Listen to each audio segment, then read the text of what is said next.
شفت اللي حصل مع الناس اللي في الصورة قدامكم دول؟ ما شفتوش؟ تعال اقول لك اللي حصل مع الناس اللي في الصورة قدامكم دي.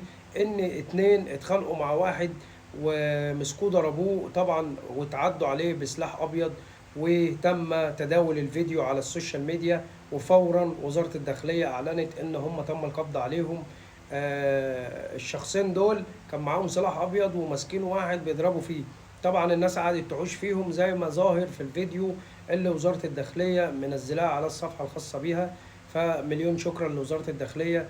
ونصيحة يا جدعان، انتوا مش نازلين الشارع تتخانقوا مع بعض، احنا كلنا اخوات ومش نازلين نضر بعض. ومش انت بطل وهو غلبان، مش هو غلبان وانت بطل، والكلام دوت خالص يا جدعان والله.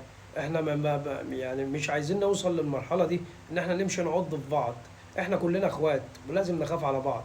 واحنا ماشيين لو قابلك حد محتاج يعدي طريق، حد بلاش كمان تعديت. انا لسه جاي من تحت دلوقتي، والله العظيم الناس بتعدي من على الدائري عادي، ويجي في الاخر يقول لك العيب على السواقين، العيب على مش عارف ايه. طب انت بتعدي من فوق الدائري، ما في سلم وينزل عدي من تحت النفق واطلع الناحية التانية. واحد ومراته طالعين يجروا، وما كانوش بيجروا بقى اللي هي بالسرعه، لا كانوا بيتمشوا كمان. حتى السواق قال لي شفت، قلت له عم الله يصلح حالك وربنا يبعد الشر عن اي حد وخلاص. يا جماعه احنا ما بنضرش بعض، واحنا ناس جميله، وما ينفعش يبقى يعني يطلع مننا الحاجات دي.